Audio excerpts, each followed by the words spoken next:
Hello dear friends, कैसे हैं आप सब। तो सबको happy CA day. Dear friends, आज आपका नया सिलेबस ऑफिशियली रिलीज हो गया, लॉन्च हो गया।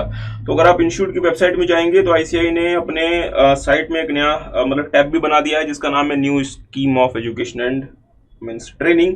और अगर आप यहाँ पे देखेंगे तो न्यू स्कीम नोटिफाइड अनाउंसमेंट और प्रोस्पेक्टस ट्रांजिशन स्कीम सिलेबस और फ्रिक्वेंटली आस्क्ड क्वेश्चन और स्टडी मैट। अच्छा, अगर हम बात करते हैं सीए फाइनल के डायरेक्ट टैक्स का, तो डियर फ्रेंड्स डायरेक्ट टैक्स का जो सिलेबस है वो तो इंस्टीट्यूट ने रिलीज कर दिया है। अगर आप डायरेक्ट टैक्स का सिलेबस देखें, डायरेक्ट टैक्स लॉस, इसका सिलेबस तो रिलीज हो गया है, बट अभी तक डायरेक्ट टैक्स का जो स्टडी मैट है वो रिलीज नहीं हुआ। तो अगर आप सीए फाइनल के स्टडी मैट के टैब में आते हैं तो इंस्टीट्यूट ने 2 पेपर का तो स्टडी मैट रिलीज कर दिया है, बाकी इसके अलावा किसी और का स्टडी मैट आपका रिलीज नहीं हुआ। तो अगर आप एफआर का देखेंगे तो एफआर का स्टडी मैट रिलीज हो गया, और दूसरा जो आपका एएफएम है उसका भी स्टडी मैट रिलीज हो गया। इसके अलावा अगर आप डीटी में आते हैं डायरेक्ट टैक्स में, तो डीटी में आपको शो करता है कमिंग सून। अब सवाल बनता है कि साहब ये स्टडी मैट कब तक आएगा। डियर फ्रेंड्स, मई 24 के एग्जाम्स के लिए इंस्टीट्यूट को आपको पता है उसके 6 महीने तक के पहले के सारे अमेंडमेंट्स कवर करने होते हैं।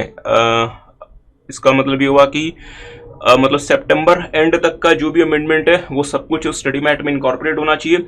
तो अगर आप इंस्टीट्यूट का पास्ट ट्रेंड भी अगर आप मतलब देखते हैं तो साहब वो अक्टूबर में ही स्टडी मैट आता है। जो स्टडी मैट आता है जाएगा वो अक्टूबर में आता है, बट चूंकि इस बार नया का नया मतलब सिलेबस ही पूरा का पूरा नया सिलेबस ही आ गया है, तो हो सकता है कि स्टडी मैट आपका अक्टूबर से भी पहले आ जाए। बट मुझे ऐसा नहीं लगता कि 100% स्टडी मैट आपका अक्टूबर से पहले आने वाला है। हाँ, कुछ उसका पार्ट जो है वो आपका हो सकता है कि अक्टूबर के पहले पहले मतलब रिलीज हो जाए, बट 100% स्टडी मैट जो जहां तक मुझे लगता है कि वो अक्टूबर में आएगा, क्योंकि वो सारे के सारे अमेंडमेंट्स को इनकॉर्पोरेट करते हुए। अच्छा, तो ये तो बात होगी साहब स्टडी मैट की। सिलेबस में क्या चेंज है, तो डियर सिलेबस में ना 2 चीजें ऐड हुई जिसके बारे में हमने आपके साथ एक मतलब वीडियो में पहले भी बात की थी।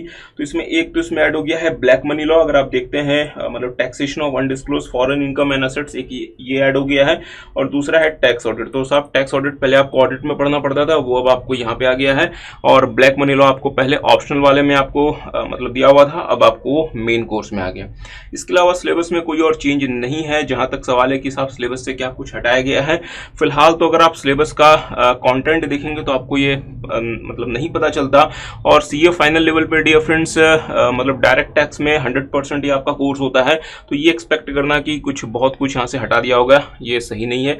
बट स्टिल हमें ना सिलेबस हमें ना प्रॉपर स्टडी मैट का वेट करना पड़ेगा, क्योंकि यहाँ पे इंस्टीट्यूट ने सिलेबस को बहुत ज़्यादा मतलब कॉम्प्रिहेंसिव सिलेबस नहीं दिया, सिर्फ और सिर्फ उसके नाम दे दिए हैं, तो इससे हम कुछ भी कंक्लूड नहीं कर सकते। बट हाँ, ये 2 बात तो पक्की है कि एक तो ब्लैक मनी लॉ ऐड हो गया और दूसरा आपका टैक्स ऑडिट ऐड हो गया।